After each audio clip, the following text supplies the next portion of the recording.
सदाशिवसमारम्भां शङ्कराचार्यमध्यमा अस्मदाचार्यपर्यन्तां वन्दे गुरुपरम्परां।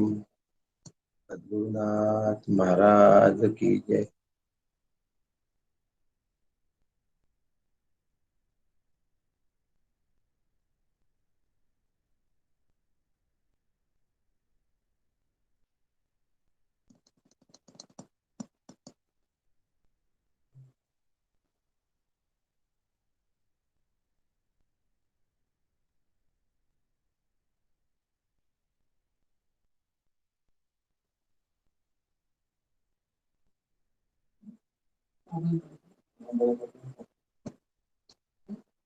ते रेकॉर्डिंग काय होत आहे इकडे बघ. रेकॉर्डिंग मी करतोय. आवाज स्पष्ट येतोय, तुम्ही चालू करा. सद्गुरुनाथ महाराज की जय। औषी विभूषित करान्नवनीरदाभात पीतांबराद्धरुणबिंब पराधरुष्टात् पूर्णेन्दु सुंदर मुखादरविंद नेत्रात् कृष्णात् परं किमपि तत्त्वमहं न जाने। सदाशिव समारंभां शंकराचार्य मध्य आवाज ऐकूय उशीर आहे हा शंकराचार्य मध्यमाम् अस्मदाचार्य पर्यंतां वंदे गुरु परंपरां वंदे परंपरां। सद्गुरुनाथ महाराज की जय। नास्ते विद्यते भावो ना भावो विद्यते सतः उभयोरपि दृष्टोन्त्वनयाः तत्वदर्शिभिः। हा श्लोक आपण काल पाहिला आणि या श्लोकामध्ये महत्वाची कोणती गोष्ट असेल तर आत्मरूप सत नाही असं कधी होत नाही. नीट ऐकून घ्यायचं. आत्मरूप सत नाही असं कधी होत नाही, कारण ते कायम असतोच. आणि अनात्मरूप असत आहे, अनात्मरूप असत आहे, पण ते कधी नाही असं होत नाही, ते कधीच नसतं. थोडासा वाक्यांमध्ये गोंधळ होण्याची शक्यता आहे. पुन्हा सांगतो, आत्मरूप सत नाही असं कधी होत नाही, आत्मरूप सत नाही असं कधी होत नाही, कारण ते कायम असतच. इथे असत शब्द आहे बरं का. आणि अनात्मरूप असत आहे, पण आम्हाला असं कधी ते वाटत नाही, कारण ते नसतच. भाषा साहित्यिक भाषा थांबवून देऊ, आपल्या भाषेने घेऊ, म्हणजे आपला गोंधळ होणार नाही. आत्मरूप आहे असं कधी वाटत नाही, तरी पण ते असतं. आणि अनात्मरूप नाही असं कधी वाटत नाही, पण ते कधी नसतच. म्हणजे अनात्म आहे असं वाटतं, पण अनात्म नाही आहे. आत्मा नाही असं वाटतं, पण आत्मा आहे. या श्लोकाचं सविस्तर वर्णन आपण 2 दिवस पाहिलेलं आहे. म्हणून आज पुढच्या श्लोकाचा विचार करूया.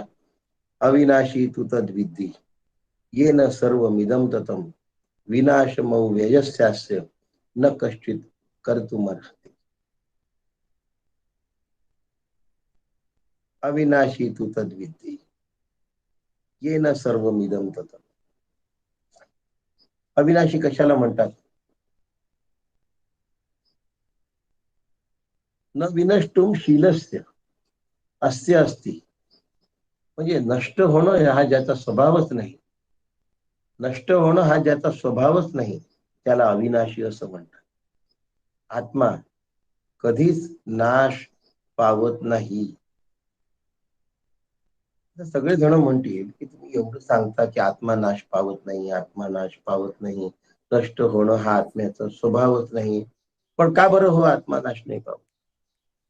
असा प्रश्न आमच्या मनामध्ये निर्माण झाला पाहिजे, कारण हे आतमध्ये ठसण्याची गरज आहे. या गोष्टी आतमध्ये पक्क्या होण्याची गरज आहे. आणि मग त्याचं उत्तर असं आहे की आत्मा का नाश नाही पावत?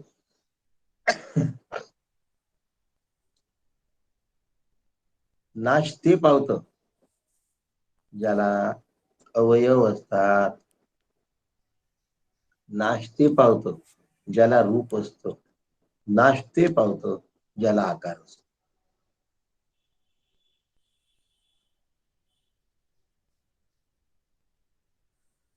आत्मा निरवयव असल्याने आत्मा नाश पावत नाही.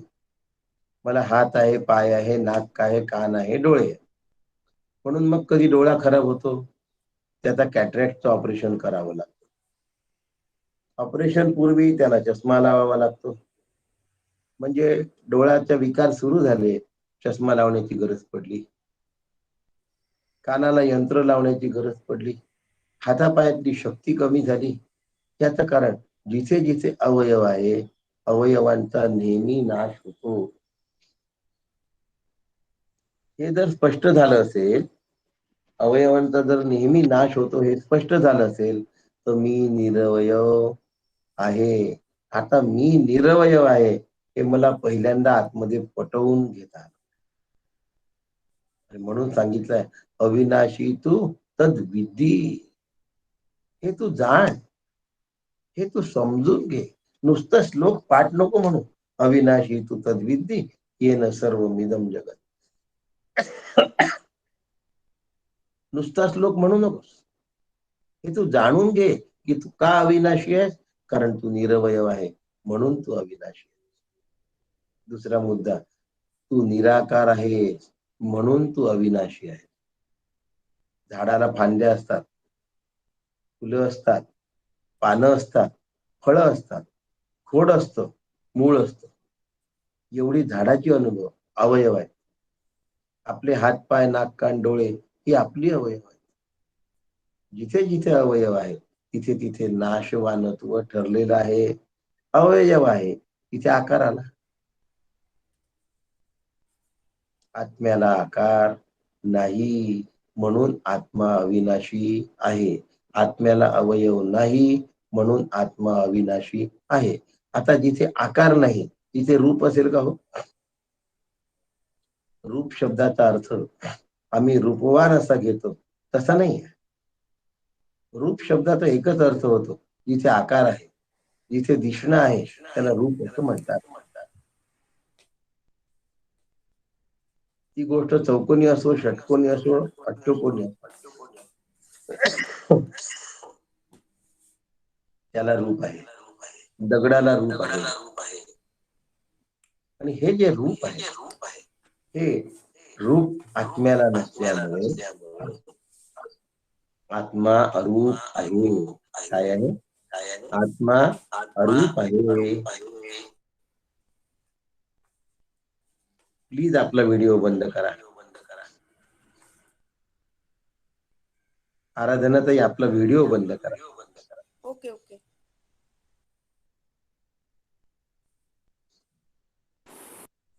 आत्मा अरूप आहे आणि ते अरूपत्व माझा स्वभाव आहे. आणि म्हणून पुन्हा सांगायचं झालं तर आत्म्याला रूप नसल्यामुळे आत्मा अविनाशी आहे. आत्म्याला आकार नसल्यामुळे आत्मा अविनाशी आहे. आत्म्याला अवयव नसल्यामुळे आत्मा अविनाशी आहे. हे जर आमच्या लक्षात आलं तर मग आत्मा अविनाशी काय आहे हे कळेल. आणि आत्मा जन्मला नाही म्हणून आत्मा मरत नाही. मी आत्मा आहे तर मला माझ्या अवयवाचं चिंतन करायचं नाही. काळजी घ्यायची आहे पण चिंतन करायचं आहे का. नाही. मी जर अविनाशी होऊ शकतो का. हो, होऊ शकतो. देहापासून जर माझं अंतःकरण जर माझं चित्त मी काढलं, मी अवयव नाही. जगताती जे माझे आहे ते मी माझे नाही हे जर मी जाणतेपणे काढलं तर मी अविनाशी आहे. हा अनुभव मला येईल. मला दुःख होणार नाही. हा सगळा विषय कशासाठी चालू आहे. अर्जुनाला शोक झाला आहे.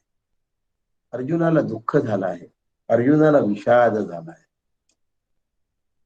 त्या विषादातून अर्जुनाला काढण्यासाठी म्हणजे मला कधी दुःख होऊ नये म्हणून भगवंत माझ्याकरता सांगतात आहे. आणि म्हणून मी अविनाशी आहे हा अनुभव सहज आहे. फक्त मला माझ्या अवयवांचा घमेंड असता कामा नये, मला माझ्या अवयवांचा गर्व असता कामा नये, मला माझ्या अवयवाचं माझे आहे असं भान असता कामा नये. म्हणून सतरूप ब्रह्म जे आहे ते अवयव रहित आहे. देहादीप्रमाणे आपल्या स्वरूपापासून ते च्युत होत नाही. आता आपण सांख्याचा अभ्यास करतो आहे, तत्वज्ञानाचा अभ्यास करतो आहे. जरा एवढे दिवस झाले सखोलतेमध्ये, आता समजून घ्यायलाच पाहिजे आपल्याला. आता स्वरूप म्हणजे काय? गोडी हे साखरेचं स्वरूप आहे, गारवा हे बर्फाचं स्वरूप आहे, उष्णता हे अग्नीचं स्वरूप आहे. म्हणून साखर आपल्या गोडीपासून दुरावल्या जाऊ शकत नाही. गोडी संपली तर साखर संपली, गारवा संपला तर बर्फ संपला, आणि उष्णता संपली तर अग्नी संपला.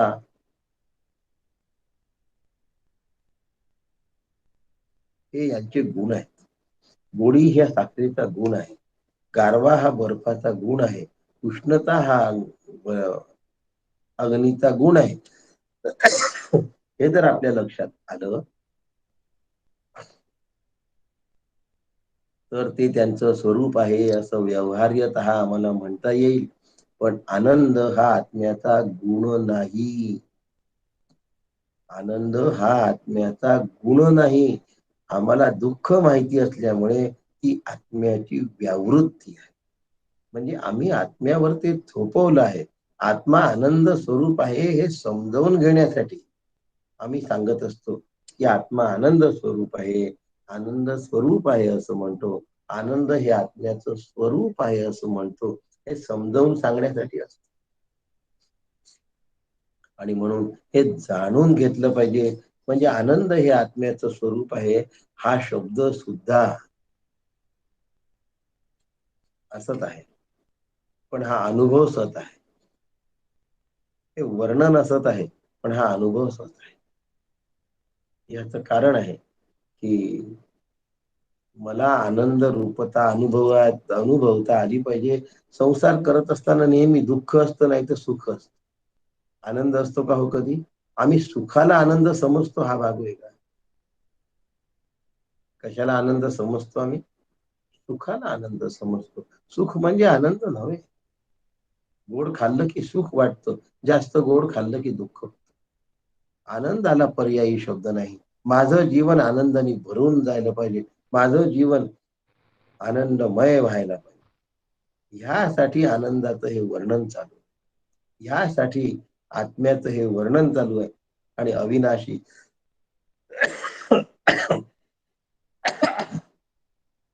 हा शब्द आत्म्याकरता वापरला आहे.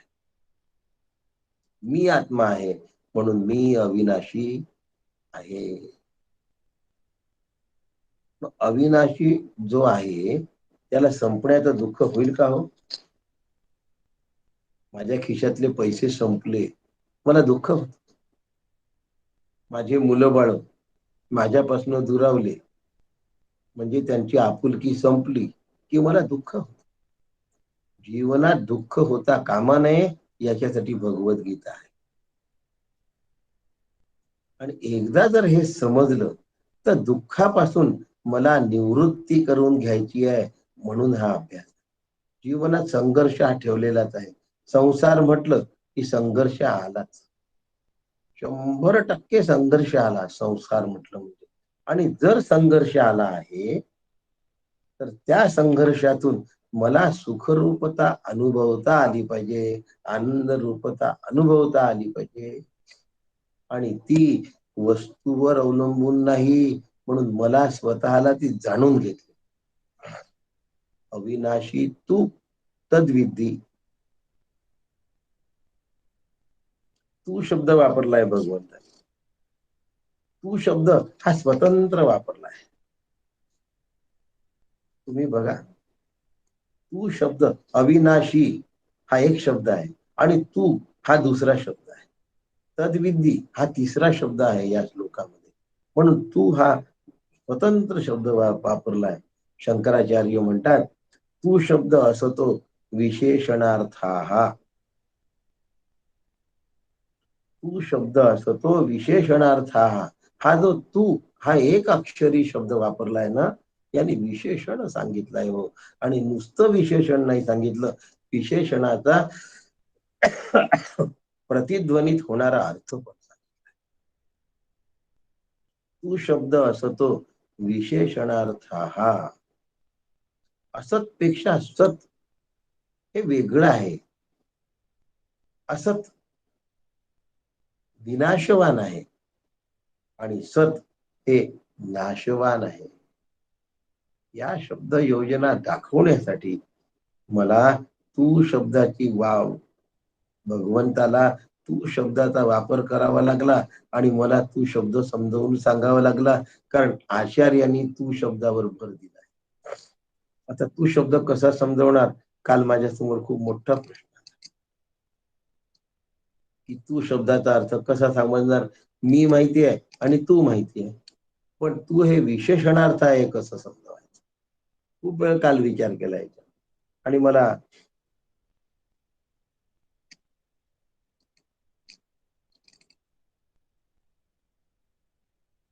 वाक्य सुचलं ते सांगतो. ह्या सूट मध्ये तू छान दिसतोस. काय वाक्य आहे? सगळेजण असते आता नक्की हसले असते, इतकं सुंदर विश्लेषण आहे हे तूच. या सूट मध्ये तू छान दिसतोस. एक वाक्य तूच. कोणत्याही सूट मध्ये तू छान दिसतोस. ह्या सूट मध्ये तू छान दिसतोस याचा अर्थ तुझ्यात तू सूटमुळे खुललायस. ह्या सूट मध्ये तू छान दिसतोस, याच्यामध्ये सूटला महत्व आहे. सूटमुळे तू खुललायस आणि कोणत्याही सूट मध्ये तू छान दिसतोस याचा अर्थ तुझं छानपण सांगितलं. इथे तू हा वैशिष्ट्यपूर्ण आहे. छानपणा तुझ्यामध्ये आहे, सूट मध्ये नाही असं सांगितलं आहे.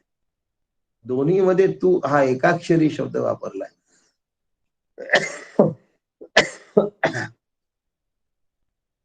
पण एका ठिकाणी सूटचं विशेषण आहे आणि एका ठिकाणी तूच वैशिष्ट्य आहे. तसं अविनाशी तू तद्विधी, या ठिकाणी तू अविनाशी आहे हे सांगितलं आहे. विनाशत्वाचं महत्व नाहीये, अविनाशत्वाचं महत्व आहे. अविनाशत्वाचं महत्व एका तू शब्दाने सांगितलं आणि शंकराचार्यांनी त्याच्यावर एवढा भर दिला, मला खूप आवडला. विनाशी कोणाला म्हणायचं? व्याभिचरती निरवयत्वात देहादिवत. विनाशी कशाला म्हणतात? जे व्याभिचारी आहे, जे सतत बदलत आहे. निरवयत्वात देहादिवत, त्यांचे जे अवयव आहे त्या अवयवांमध्ये सतत बदल होतो. देहादिवत, देहासारखा, त्याला विनाशी म्हणतात. माझे अवयव बदलतात की नाही? डोळ्यामध्ये दिसण्यात फरक पडतो की नाही? चेहऱ्यावर सुरकुत्या येतात की नाही? गोऱ्या रंगावर काळे डाग येतात की नाही? डोक्यावरची केस जातात की नाही?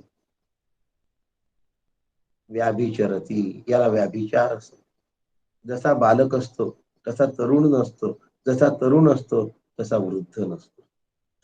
आणि म्हणून व्याभिचरती निरवयवत्वात देहादिवत, असं आचार्यांनी त्याचं वर्णन केलंय. आणि म्हणून या ठिकाणी आवर्जून सांगितलं की विनाशी जे आहे त्याच्यावर प्रेम करू नका, त्याला आपलं समजू नका. माझं शरीर विनाशी आहे, माझं कुटुंब विनाशी आहे, माझा समाज विनाशी आहे, माझे अवयव विनाशी आहे. मग त्याच्यावर प्रेम करायचं का? नाही, या शरीराचा मोक्षासाठी उपयोग करून घ्यायचा.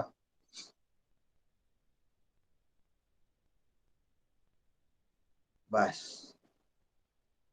आणि मोक्षासाठी उपयोग करून घेतला की शरीराचं काम झालेलं आहे.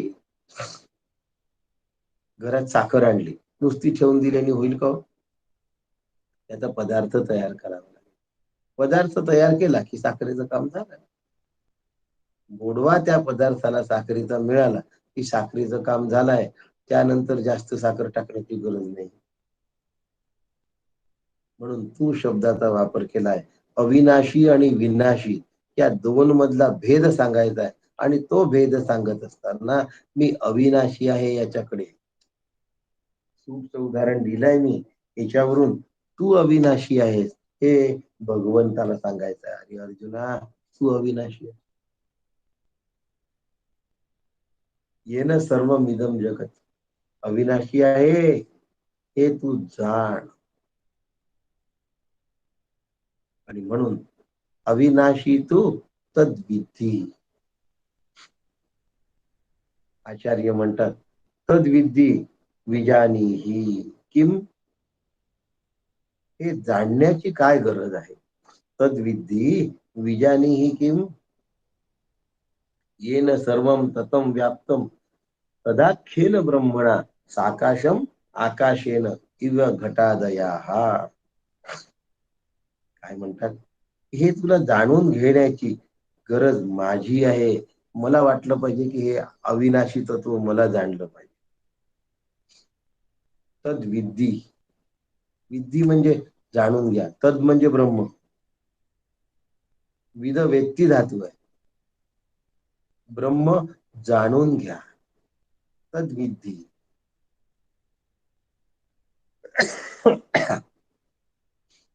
जाणून घ्या. तुम्ही ब्रह्म जाणून घ्या. कसं जाणायचं हो ब्रह्म?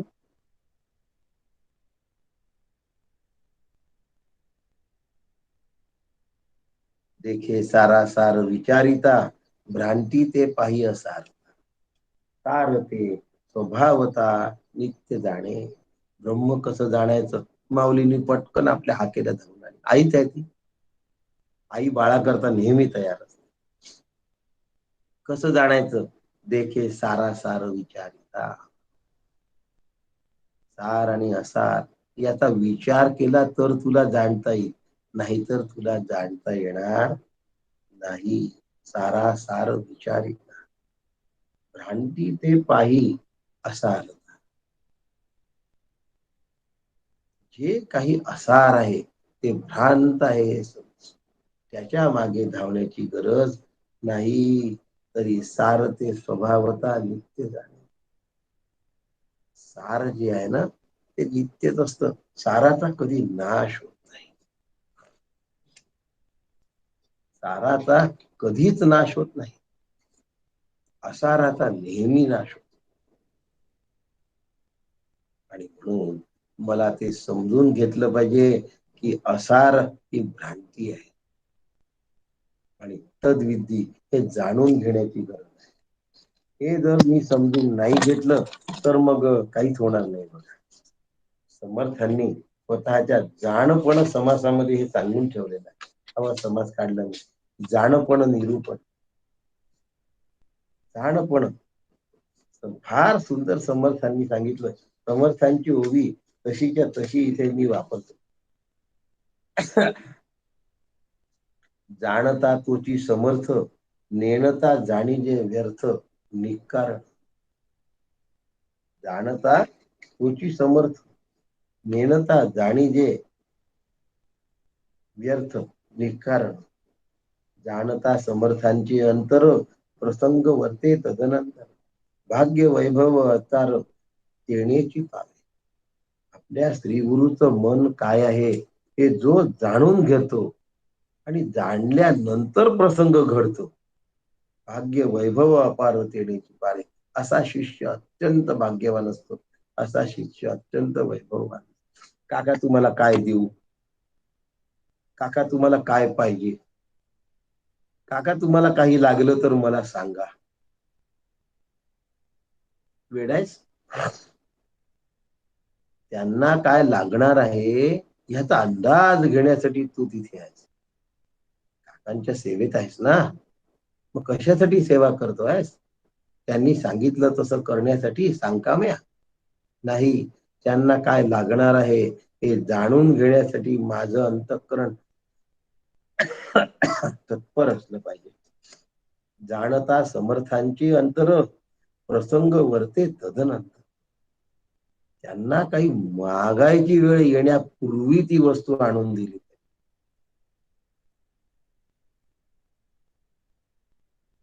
जाणता समर्थांचे अंतर प्रसंग वर्ते तदनंतर. एकदा नाठाळ घोडा समर्थांकडे आणला. तो कोणाच्याच ताब्यात येईना. त्यांनी सांगितलं, महाराज हा घोडा काही कामाचा नाही, तुमच्या तबेल्यात ठेवा, आम्ही ते याला सांभाळू शकत. समर्थ म्हणले, काय अरे असं विशेष? बघू बरं. समर्थांनी धरली लगाम आणि ठोकली मांड, पण तो घोडा एवढा उधळला तो काही थांबेच ना, तो काही वटणीवर येईना. अशी जी स्थिती झाली, या स्थितीनंतर समर्थांनी आपली मांड कसली घोड्यावर आणि घोड्याची दौडवला, मस्त रपेट केली घोड्यावर. दूर जंगलात जाऊन धावले आणि तिथे थांबले. घोडा जेव्हा थकला तेव्हा समर्थ थांबले. समर्थ थांबल्याबरोबर समर्थांनी हात पुढे केला. ते उद्धव स्वामी हातामध्ये पाण्याचा घडा घेऊन, उद्धव स्वामी हातामध्ये पाण्याचा घडा घेऊन होते. समर्थांना पाणी मागायचं काम नाही. माझ्या गुरुदेवांना थकवा येईल, ते घोड्यावरून रपेट करतात आहे, त्यांना पाणी लागेल. समर्थ जंगलात जाऊन थांबले आहेत आणि उद्धव स्वामी धावत धावत तिथे पोहोचले. याला म्हणतात जाणता समर्थांचे अंतर प्रसंग वर्ते तदनंतर. प्रसंग नंतर घडतो. लोटा आधी घेऊन तयार आहे पाण्याचा, कळशी म्हणतात त्याला. मोठ्या आकाराचा जो तांब्या असतो त्याला कळशी म्हणतात. पूर्वी अशा तांब्यांना पेच असत, त्यामुळे त्याचं पाणी उसळत नसे, ते घेऊन धावता येत. जाणणं ही गोष्ट साधी नाहीये. पुष्कळदा आपण म्हणतो, मी तुझ्यावर उपकार केले पण तुला त्याची जाण नाही. म्हणजे त्याला त्याची आठवण नाही का? त्याला आठवण आहे, त्याला त्याची आठवण आहे, जाण नाही. जाण नाही म्हणजे कोणत्या परिस्थितीत उपकार केले, या माणसाने माझ्यासाठी काय त्याग केला याचा विचार नाही. काय केलं एवढं माहिती आहे, काय त्याग केला त्याच्या मागची भूमिका माहिती. मुलं आईजवळ असतात, पण आईने आपल्यासाठी काय कळा सोसल्या हे बाळाला माहित नसतं, ते मुलांना माहित नसतं. हे ज्याला माहित नसतं त्याला बाळ म्हणतात. वय वाढून गेल्यानंतर सुद्धा ते बाळच असतात, कारण आपल्या आईची किंमत नाही करत. ज्यांना आपल्या आईची किंमत करता येत नाही त्यांना बाळ म्हणतात. त्यांनी जाणलंच नाही आहे मातृत्व, त्यांना कळलंच नाही की आईने माझ्यासाठी काय खस्ता खाल्ल्या, काय कळा सोसल्या. कळा शब्द फक्त एकाच ठिकाणी वापरले जातो असं नव्हे, जीवनामध्ये सोसलेल्या दुःखाला कळाच म्हणतात. अति वेदनादायी जे दुःख असतं त्याला कळा म्हणतात. आई बालकासाठी वेदनादायी दुःख सहन, आई बालकासाठी स्वतःचा जीव जाईपर्यंतच्या तयारीने दुःख सहन करते. आणि ह्याची जाण लागते एवढं समजून नाही. ज्याला जाण असते तो आपल्या आईशी आदराने वागतो, आणि ज्याला जाण नसते, आपला विषय सुरू आहे, ब्रह्म अविनाशी आहे आणि ते अविनाशी तत्व मी आहे हे श्री गुरूंनी सांगितल्यानंतर जाणून घेण्याची जबाबदारी माझी आहे. मग आता मी जाणून घ्यायचं, ते कसं जाणून घ्यायचं? मी अविनाशी आहे हे कसं जाणून घ्यायचं? त्यासाठी दोन सत्ता सांगितल्या आहेत. सत्ता तशा तीन आहेत. एकाला व्यावहारिक, एकाला प्रातिभासिक आणि एकाला पारमार्थिक, अशा तीन सत्ता असं म्हणतात. स्वप्नाच्या सत्तेला प्रातिभासिक सत्ता असं म्हणतात.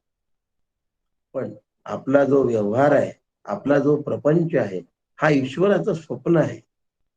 म्हणून व्यावहारिक सत्ता ही ईश्वराच्या दृष्टीने प्रातिभासिक सत्ताच आहे. म्हणून आपली प्रातिभासिक, ईश्वराची प्रातिभासिक, म्हणजे आपली व्यावहारिक या सत्तांचा एक गट करूया आणि पारमार्थिक सत्तेचा एक गट करू, अशा सत्ता दोन समजूया. एकाला व्यावहारिक सत्ता म्हणतात, यात प्रातिभासिक आली, आणि दुसऱ्याला पारमार्थिक सत्ता असं म्हणतात. माझा देह नाशवान आहे, जगत नाशवान आहे, हे समजून घेतलं पाहिजे. कारण ही काय आहे? कल्पित सत्ता आहे. व्यावहारिक सत्ता ही कल्पित आहे. देह हा कल्पित आहे. देह हा नाशवान आहे. देह हा मिथ्या आहे. आता माझा देह मिथ्या आहे, तर त्याला खाऊ घालायचं नाही का? खाऊ घालायचं, त्याची काळजी पण घ्यायची. असं असताना सुद्धा देहाला घट राहणार किंवा वाढ राहणार. वाढ असो किंवा घट असो, त्याला विकार असं म्हणतात. हाड मोडतंय, डोकं फुटतंय, पोट दुखतंय, आवाज बसतोय. माझा आज जसा बसलाय तसा आवाज बसतोय. देहाचे विकार आहे.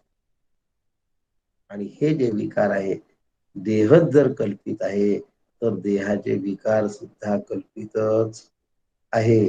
देह ही हाडांची मुळी मी म्हणून कवटाळी. पोटाशी घेतो, स्वतःच्या देहाला एवढं कौतुक आणि एवढं पोट कौतुक असतं की त्या देहाशिवाय त्याला काही करमत नाही. आणि म्हणून दुसरी पारमार्थिक सत्ता आहे, तिला जाणून घ्यावं लागतं. तद विद्धी शब्द सुरू आहे आपला, आणि विद्धीमध्ये जाणून घेण्याची गरज आहे. जाणण्यासाठी आम्ही भगवद्गीतेचा अभ्यास करतो.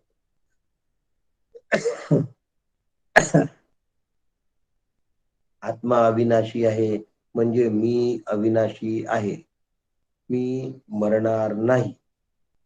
मग आता संतही म्हणतात मी मरणार नाही, मी म्हणतो मी मरणार नाही, पण माझी तब्येत बिघडली की माझ्या तोंडचं पाणी पडतं. पण संतांच्या किंवा देवाच्या तोंडचं पाणी पडत नाही.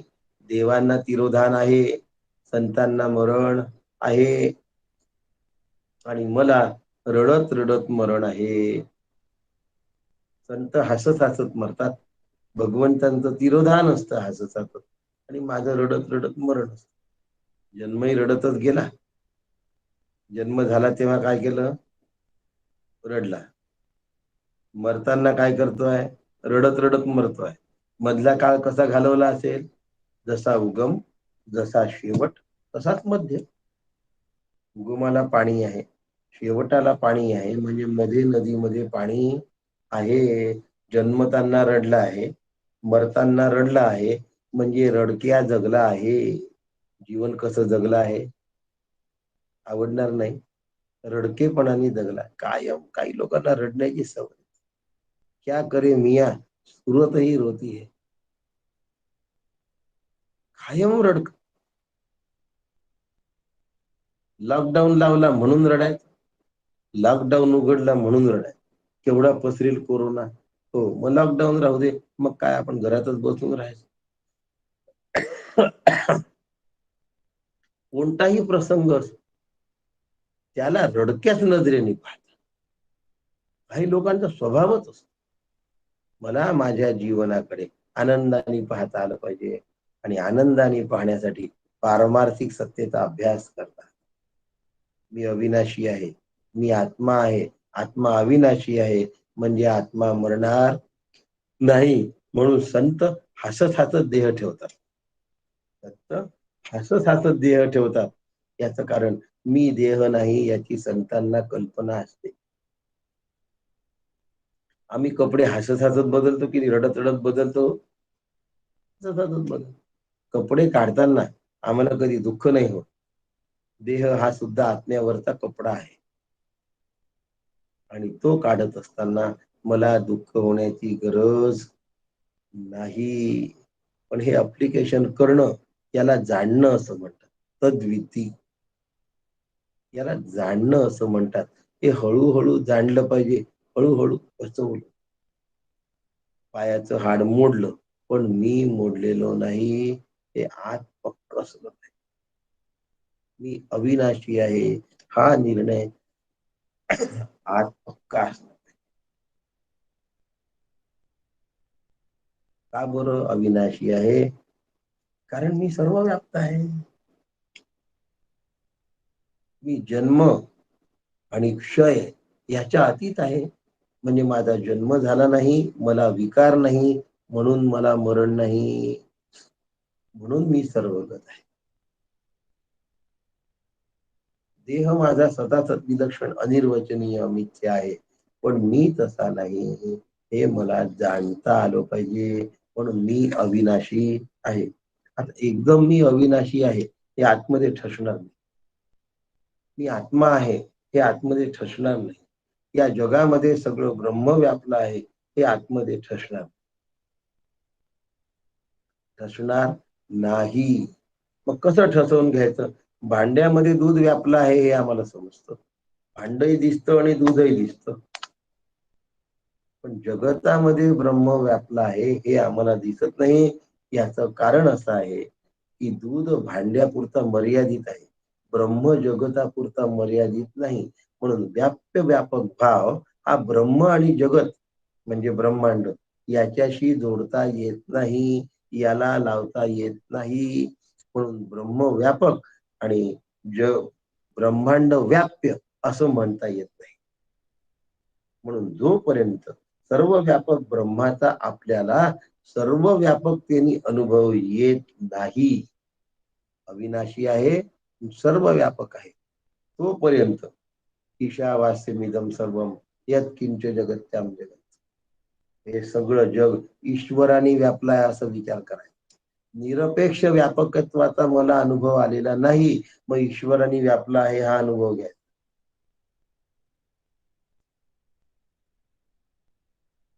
जे जे भेटी जे भूत ते मानी जे भगवत, हा भक्ती योग निश्चित जाण माझा. इथे जाणणं आलं बघा. पहिले मानायचं आहे, जे जे भेटी जे भूत ते मानी जे भगवंत.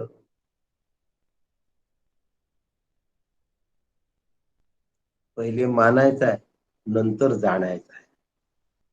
मग आता मला मी निरपेक्ष व्यापक आहे, मी अविनाशी आहे हे आतमध्ये पटलेलं नाही. मग काय पटायचं? हे सगळं ईश्वराचं आहे समजा. माझा देह ईश्वराने दिलेला आहे, माझ्या देहाचा सांभाळ ईश्वर करतोय, जे काही हालचाली आहे त्याही ईश्वर करतोय. म्हणून ईश्वराने निर्माण केलेला धर्म मला सांभाळला पाहिजे, न्यायाने मला राहता आलं पाहिजे, नीतीने मला वागता आलं, आणि त्याला सगळीकडे पाहता आलं पाहिजे. ईशावास्य अविनाशी तू तद्विद्ये, मी सर्वव्याप्त अविनाशी तत्व आहे. हे जोपर्यंत कळत नाही तोपर्यंत ईश्वर सगळीकडे व्यापला आहे हे समजायचं. कारण ब्रह्म निरपेक्ष व्याप्त आहे ते कळत नाही तोपर्यंत सर्व व्याप्तत्वाचा अनुभव घ्या. या शिकवणी आतमध्ये घट्ट करून घ्यायचा आणि मग साधन प्रवास माझा न डगमगता होतो. याच्यासाठी श्रद्धा टिकवून ठेवावी, नेहमी श्रद्धा टिकवून ठेवावी लागते की संतांचं शरीर जाऊ शकतं, संत जात नाहीत. मी यवतमाळात आहे आणि काका मुरगुडात आहे, तर काकांना माझं काही कळत नाही असं समजू नका. खडानखडा माहिती असते.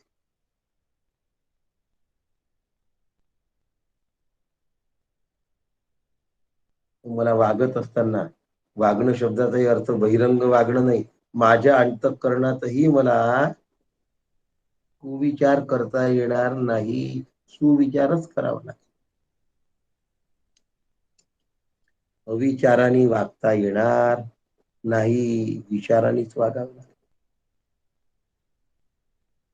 आणि म्हणून हे मी लक्षात ठेवायचं की शरीर सावयव आहे, ते माझं आहे, म्हणून मी शरीर नाही. जे माझं असतं ते मी असत नाही. मी पोळपाट लाटण्याने पोळ्या करते, म्हणजे पोळ्या म्हणजे पोळपाट नव्हे, पोळ्या म्हणजे लाटणं नव्हे. लाटणं आणि पोळपाट हा पोळ्या करण्याचा काय आहे, उपयोगी येणारी वस्तू आहे. तस माझा हात आहे म्हणजे मी हात नाही, माझा डोळा आहे म्हणजे मी डोळा नाही, माझा देह आहे म्हणजे मी देह नाही, माझा शर्ट आहे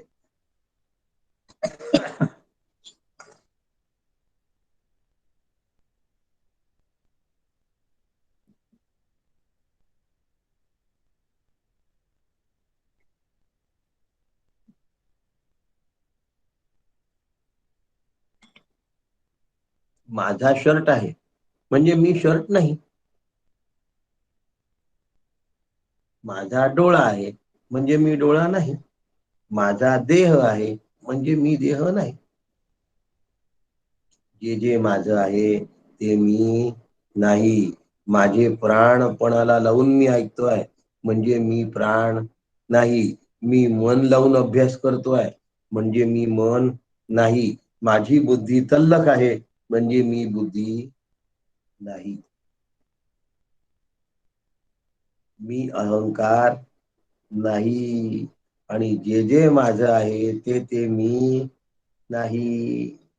विधी याला जाणणं म्हणतात. अविनाशी अविनाशी तू तद्विधी. अशा पद्धतीने तू ते जाण की पुन्हा ते तू आहेस असं तुला वाटता कामा नये. येन सर्वम इदम ततम अविनाशी तद्विधी येन सर्वम इदम ततम. येनम सर्वम इदम आणि ततम.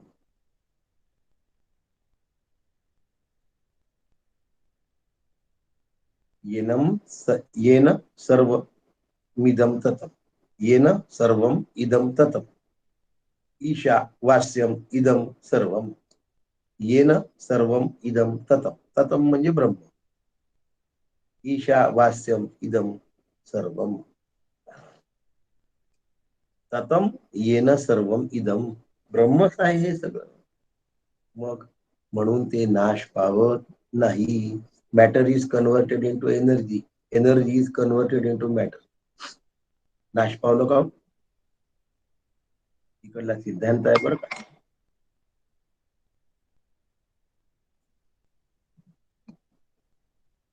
अव्यय.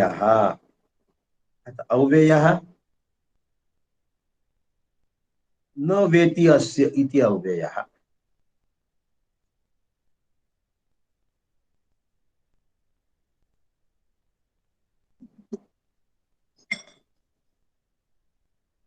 काय नाहीये त्याला व्यय होण्याजोगं नाही. संपण्याजोगं याच्याजवळ काहीही नाही. त्याला अव्यय असं म्हणतात. संपण्याजोगं नाही. खूपदा आपण बाहेर जातो, आपल्या खिशातलं पाकिट विसर, कोणीतरी आपल्याला म्हणतो थांब आत्ता याच्याजवळ पैसे घेऊ. तो म्हणतो नेशील तर काय नेशील, माझ्याजवळ पाकिटच नाही. माझ्याकडे जर पैसेच नाही तर तू नेणार काय आता माझ्यापासून. तसं मी देह नाही, मी इंद्रिय नाही, मी अविनाशी असा आत्मा आहे. तू मला काय नेशील म्हणून मी अविनाशी आहे. हे यमदेवा नेऊन नेऊन काय नेशील रे, देह नेशील ना. तो माझा आहे मी कधी म्हटलंच नाही. त्याला मी माझा कधी समजलेलोच नाही.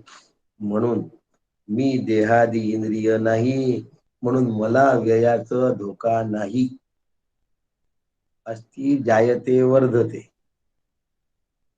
3 पर्यंतचे विकार बरे वाटतात.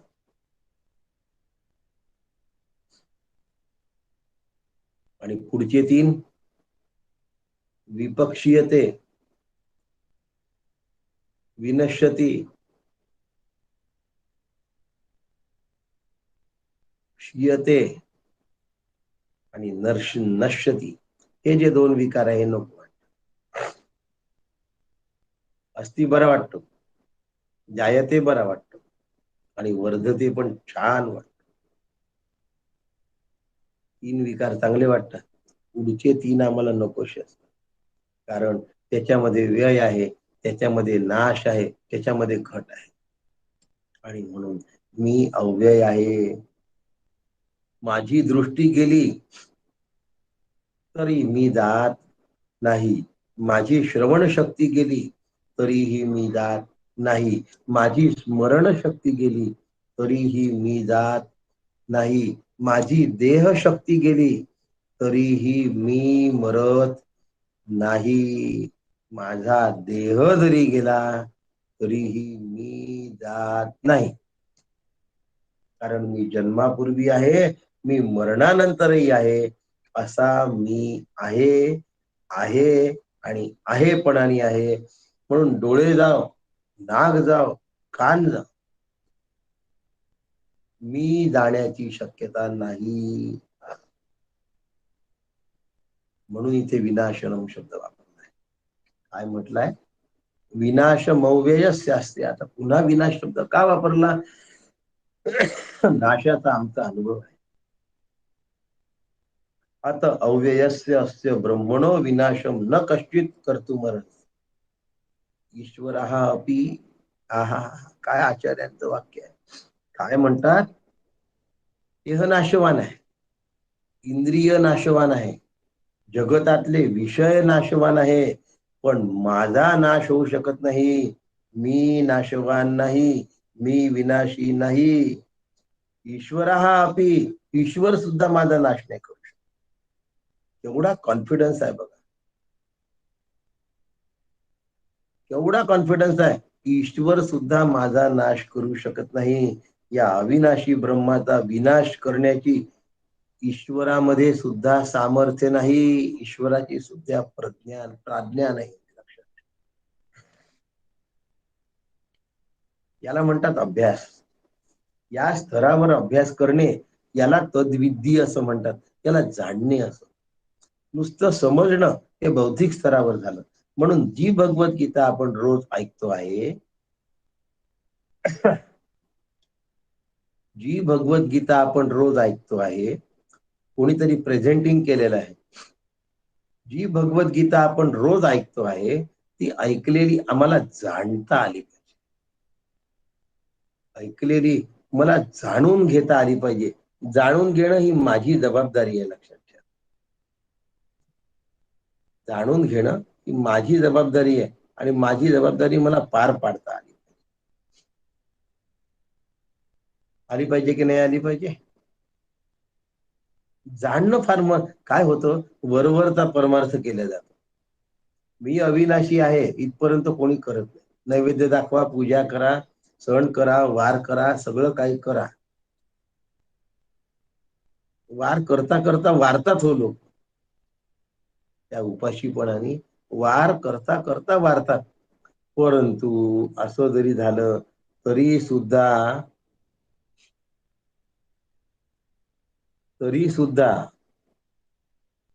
ते स्वतःला ओळखत नाहीत. मग एवढं सगळं वार करायचे कशाला? वारेपर्यंत वार कशाला करायचे? स्वतःला ओळखण्यासाठी आहे. म्हणून देहाला गांजवू नका, देहाला मारू नका, देहाला छळू नका, देहाचा उपयोग करून घ्या. माझ्या शरीराचा आनंदासाठी मला उपयोग करता आला पाहिजे आणि रोज मला उपयोग करून घेता. आजारी असताना सुद्धा देहाचा आनंदासाठी उपयोग करता येतो. मला मारून टाकण्याची क्षमता ईश्वरामध्ये सुद्धा नाही, कारण मी अविनाशी आहे. एक 2 मिनिटात थोडासा भाग घेतो. नाश कसा होतो? नाश करण्याच्या 6 पद्धती आहेत, त्यातल्या 3 प्रमुख आहेत आणि 3 गौण आहेत. कोणत्या आहेत? स्वतो वा किम परतो, किमाश्रय नाशाद्वा, संबंधी नाशाद्वा, उत कारणात नाशाद्वा, अथ कार्य नाशे द्वेती. पहिली स्वतः नाश, दुसरी परतः नाश, तिसरा आश्रय नाश, चौथा संबंधिताचा नाश, पाचवा उत कारणात नाद्वा नाश आणि अथ कार्य नाश, असे 6. थोडक्यात बघूया. मी अविनाशी आहे हे ठसवायचं आहे. नाश कसा होतो या पद्धती ठसवायच्या नाहीये. पण 6 पेक्षा 7वी पद्धत नाही एवढं तुम्हाला सांगायचं आहे. 6 पेक्षा 7वी पद्धत नाही हे आम्हाला सांगायचं आहे. किमात मनोनाशा, स्वतः नाश. आपल्या पोटात चाकू खुपसून घेतला, विष खाऊन घेतलं, स्वतः नाश झाला. परतः नाश, दुसऱ्याकडून नाश होऊ शकतो. कोणी ठोकर मारली, कोणी गाडीत आणून आदळली, परतः नाश. तिसरं आश्रय नाशानी नाश. गर्भिणीच्या पोटात गर्भ असतो, गर्भिणी मेली तर गर्भ मरतो, त्याला आश्रय नाशानी नाश असतो. 3 झाले. चौथा संबंधी नाशात्वा, संबंधाने नाश. माणसाचा 7 गोष्टींशी संबंध येतो. नाम, रूप, गुण, संबंध, क्रिया, जाती आणि द्रव्य. या त्या 7 गोष्टी आहेत. आणि या 7 गोष्टींशी संबंध येतो. नाम, रूप, गुण, संबंध, जाती, क्रिया आणि द्रव्य. आता समजा गुणांचा नाश झाला. गारवा हा बर्फाचा गुण आहे. गारवा नाश झाला तर बर्फ नाश पावतो. उष्णता ही नाश पावली तर नाश पावतो. समजा माझं रूप संपूनच गेलं पूर्ण, मी जाणार की नाही? तसं आहे. एक उत कारण नाशाद्वा, कारणाचा नाश झाल्याने कार्याचा नाश होतो. उदाहरणार्थ, मातीपासून घट बनतो. जर मातीच त्यातनं काढून टाकली घटातली तर घटाचा नाश होणार. म्हणून कारणानाशाने कार्याचा नाश होतो. आणि कार्याचा नाश केला तरी पण कार्याचा नाश होतो. कार्याचा नाश केला तरी कारणाचा नाश होतो. सूतापासून कपडा बनतो, धागा ज्याला म्हणतात, सूत ज्याला म्हणतात, त्याच्यापासून कपडा बनतो. आता कपडा हे कार्य आहे आणि सूत हे कारण आहे. आता कारणाचा नाश केला तर कार्याचा नाश होतो. सूताला जाळलं तर कपडा जळतो. म्हणजे कारणाचा नाश केला तर कार्याचा नाश होतो. आणि कार्याचा नाश केला तरी कारणाचा नाश होतो. या दोनही गोष्टीतून 6 प्रकारचे नाश संभवतात आणि यातल्या कुठल्याही प्रकारे आत्म्याला नाश संभवत नाही. म्हणून म्हटलंय अविनाशी तू तद्विद्धी, हे जाणून घेणं फार. समजणं एवढं महत्वाचं नाही, समजल्यानंतर उमजलं, मराठीत एक शब्द काय, ती जाण पाहिजे. जाण म्हणजे तसं वागलं पाहिजे, जाण म्हणजे तसं जगलं पाहिजे, जाण म्हणजे ते उपयोगात आणलं पाहिजे, जाण म्हणजे त्याचा विचार केला पाहिजे, जाण म्हणजे त्याचा अनुभव घेतला. एवढा मोठा जाण शब्द आहे. आणि म्हणून समर्थांनी जाणपण निरूपण लिहिलंय. म्हणून समर्थांनी जाणपण निरूपण लिहिलंय. मला जाण असली पाहिजे, जाण असणे ही माझी जबाबदारी आहे. मी अविनाशी आहे त्याची मला जाण असते. आणि एकदा मी अविनाशी आहे हे ठसलं की भगवंत उद्या सांगणार आहेत, अंतवंत इमे देहा नित्य सोक्ता शरीरेण अनाशिनो प्रमेयस्य तस्मात युद्ध स्वभारत. आता भगवंत आपल्या कर्तव्याकडे अर्जुनाला घेऊन जातात आहे. अविनाशी तू तद्विद्धी, पुन्हा विद्धी शब्द उद्या आहे, जाण शब्द पुन्हा आहे. भगवंत पुन्हा सांगतात आहे, अविनाशी तू तद्विद्धी, आता हे तू जाण की तू अविनाशी आहे. आजचा श्लोक आहे हा, अविनाशी तू तद्विद्धी. आणि उद्या सांगतात अंतवंत इमे देहा नित्य सुक्ता शरीरिण अनाशिनो प्रमेयस्य तस्मात युद्धस्व भारत. अंतवंत इमे देहा, हे सगळे देह तुझ्या देहा सगट नाशवान आहेत रे अर्जुना. नित्यस्य उक्तः शरीरिण, हे सगळे शरीर अनाशिनो प्रमेयस्य तस्मात युद्धस्य भारत. म्हणूनच तू युद्धाला लाग. यांना मारणारा तू नाही आहेस, कशाला शोक करतोय. कर्तृत्व स्वतःकडे घेतलं की त्या माणसाला काही काळ सुख आणि दीर्घकाळाचं दुःख. घरातला जो करता माणूस असतो ना, त्याच्यावर नेहमी घरात खापर फुट. त्यांनी जे काही घरासाठी चांगलं केलं ते कोणाच्याच लक्षात नाही राहत, पण त्याच्या हातून झालेल्या ज्या 2-3 चुका असतात त्या मात्र त्याच्या डोक्यावर नेहमी खापर फोडत असतात. त्याला सांगितलं जाते, तुम्हीच म्हणाले होते ना या लग्नाला जाऊ नये, आपल्याजवळ पैसे नाही, घ्या ना आता, कसे नावं ठेवून राहील. करते पण आलं की दुःख आलंच म्हणून. आणि मग असं करते पण आपल्याकडे येऊ नये याच्यासाठी मी जर अविनाशी असेल, मी जर अशरीरी असेल, मी जर अरूप आहे, मी जर निराकार आहे, मी जर निरवयव आहे, तर कर्तेपणाशी माझा काहीही संबंध नाही. नैष्कर्म्य सिद्धी. शरीर असून करता नाही, कर्म असून त्याचा मी करता नाही, हा अनुभव घेण्यासाठी तद्विद्धी, जाणून घे. जाणलं की तू ब्रह्मरूप होतो. तदला कसं जाणायचं आहे, ब्रह्मरूप होऊनच ब्रह्माला जाणावलं. ब्रह्माला वेगळेपणाने जाणता येत नाही. हा कप असं नाही जाणता येत. कप आणि मी वेगळं आहे असं ब्रह्माला नाही जाणता येत. तद्विद्धी, ब्रह्म होऊनच ब्रह्माला जाणावं लागतं. म्हणून ब्रह्मविद ब्रह्मैव भवति. असा मी मला जाणून घ्यायचं आहे. जाणणं फार महत्वाचं. म्हणून भगवद्गीता जाणून घ्या.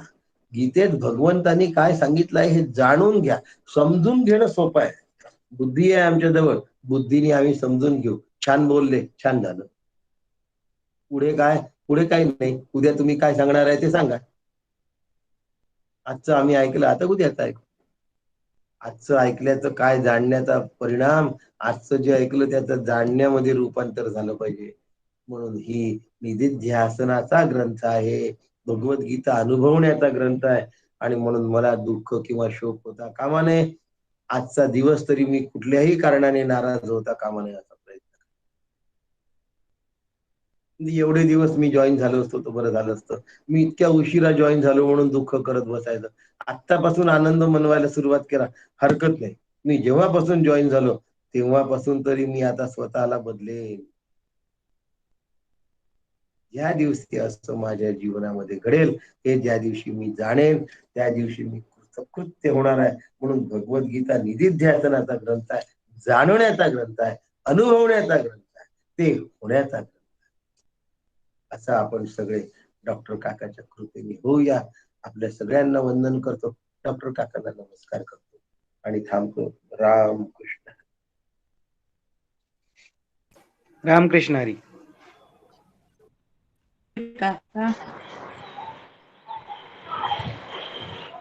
बोला. रामकृष्ण हरी.